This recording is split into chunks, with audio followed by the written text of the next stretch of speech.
Hello बच्चों, let's see the question. The question says define the term plasmolysis, deplasmolysis, endosmosis and exosmosis. तो हमें इन चारों terms को define करना है. डिफाइन करने से पहले एक बार की कॉन्सेप्ट देखेंगे. तो की कॉन्सेप्ट क्या होगा इस क्वेश्चन का? The key concept will be movement of water. अब देखो, हमें इतना पता है कि जब सेल्स में पानी प्रेजेंट होता है तो वो मूव करता है, या तो वो सेल के अंदर जाता है या तो वो सेल के बाहर जाता है. तो ये मूव कहाँ से करता है? From higher water concentration. कहाँ तक मूव करेगा यहाँ से? To lower water concentration.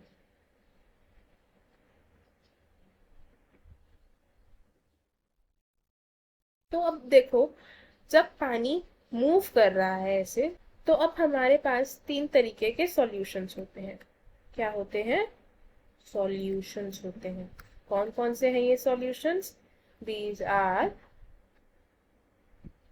Hypotonic, isotonic and hypertonic.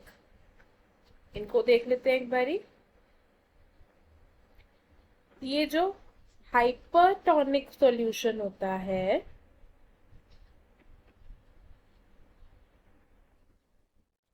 Hypertonic solution में क्या होता है?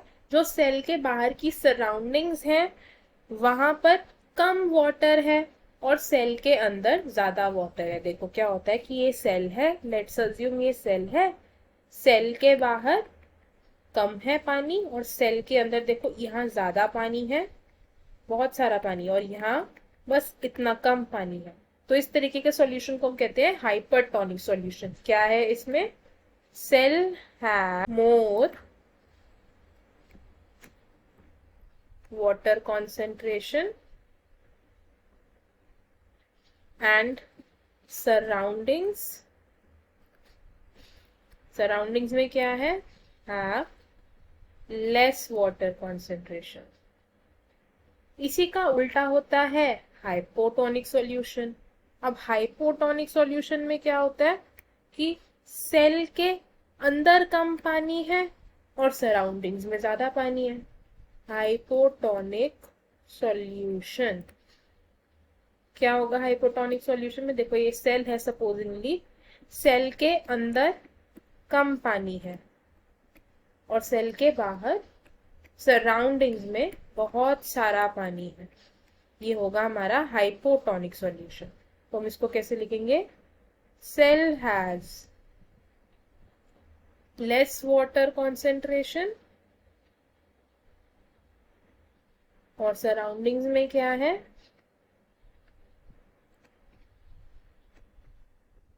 Have more water concentration. Surroundings में ज्यादा वाटर कॉन्सेंट्रेशन है.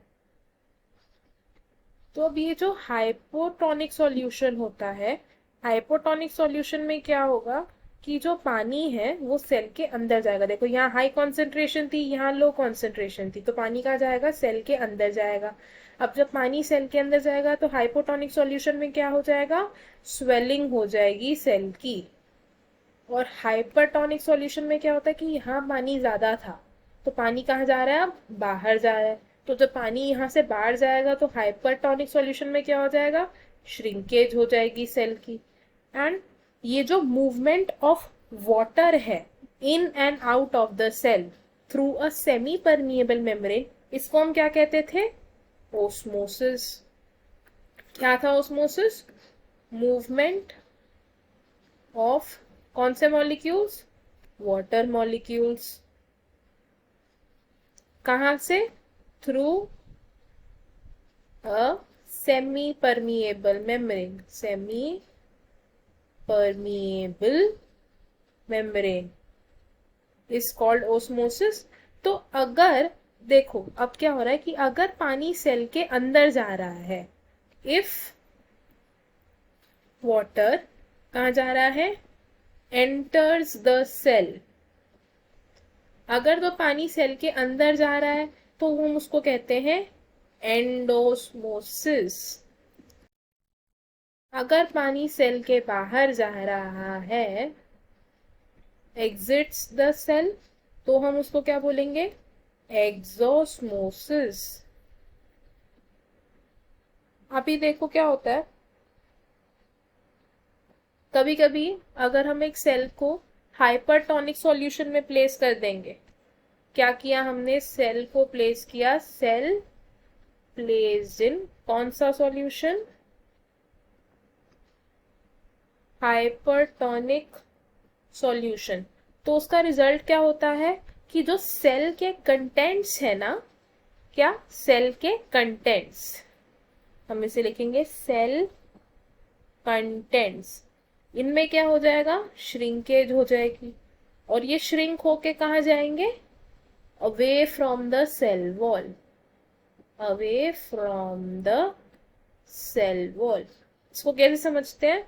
देखो हमारे पास जैसे ये नॉर्मल सेल है, एक ये नॉर्मल सेल है, इसको हमने प्लेस किया एक हाइपरटोनिक सॉल्यूशन में। दिस इज एन हाइपरटोनिक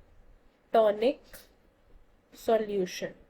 अब सेल को हमने हाइपरटोनिक सॉल्यूशन में प्लेस किया, तो इससे सेल के साथ क्या चेंज आएगा कि जो ये सेल के कंटेंट्स थे, इसके अंदर इसके कंटेंट्स थे, ये मेम्ब्रेन है, ये सेल वॉल है, इसके अंदर इसके कंटेंट्स हैं, तो ये सेल के कंटेंट्स क्या हो जाएंगे? सिर्फ सेल देखते हैं, this is the cell wall, तो इसके जो सेल कंटेंट्स हैं विद द सेल मेम्ब्रेन, ये एक कोने में चले जाते हैं, ये कोने में श्रिंक हो जाते हैं।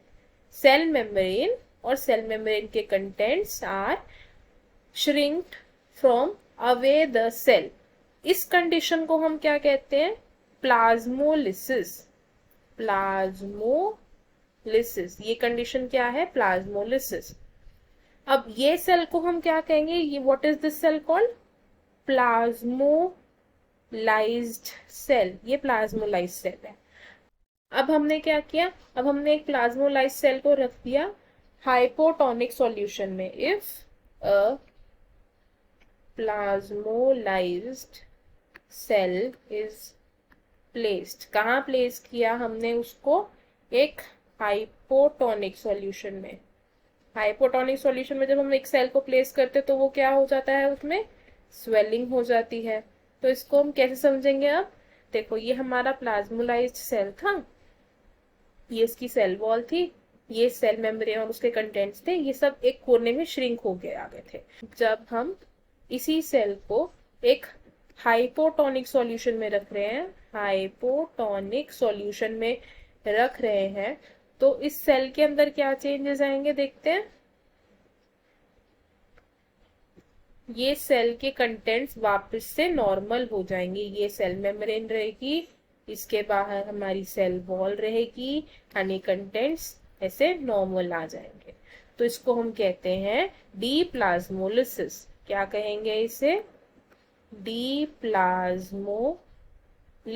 तो हमें हमारे क्वेश्चन का आंसर मिल गया। हमें डिफाइन करना था टर्म्स को, कौन कौन सी टर्म्स को हमें डिफाइन करना था? Plasmolysis, deplasmolysis, endosmosis and exosmosis. एक बारी लिख लेते हैं इन्हें। तो प्लाज्मोलिसिस क्या है?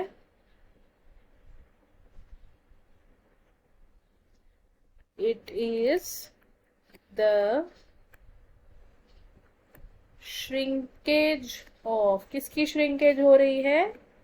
Cell contents away from the cell membrane. Cell membrane से अवे चले गए हैं हमारे सेल कंटेंट्स। इसमें क्या होता है? Water moves out of the cell, पानी सेल के बाहर जा रहा है, एंड ये कब होता है? when placed, when it is placed in which solution? Hypertonic solution. Next term क्या था हमारा? डीप्लाज्मोलिसिस। प्लाज्मोलिसिस। डी प्लाज्मोलिसिस क्या होता है? when we place कौन सा सेल? Plasmolysed cell. कौन से सॉल्यूशन में? In a hypotonic solution. क्या होगा उससे? Water will move inside the cell and the contents जो श्रिंक हो गए थे पहले विल एक्सपैंड। क्यों? क्योंकि पानी कहाँ जा रहा है? इनसाइड द सेल जा रहा है। इसको क्या कहते हैं? This is called deplasmolysis. Next definition क्या थी हमारी? एंडोस्मोसिस। एंडोस्मोसिस क्या होता है? इट इज द मूवमेंट, किसकी मूवमेंट हो रही है? Of water. कहाँ जा रहा है पानी एंडोस्मोसिस में? In the cell. किसके थ्रू जा रहा है? Through semi permeable membrane. Semi permeable membrane के थ्रू जब पानी सेल के अंदर जाता है तो हम उसको कहते हैं एंडोस्मोसिस। लास्ट डेफिनेशन क्या थी हमारी? एक्सोस्मोसिस। एक्सोस्मोसिस क्या होता है? इट इज द मूवमेंट, किसकी मूवमेंट? Of water molecules. कहाँ जा रहे हैं पानी? Out of the cell. Out of the cell through a semi permeable membrane। क्या बोलेंगे तब हम इसे? It is called exosmosis। I hope you understood it. All the best. Thank you.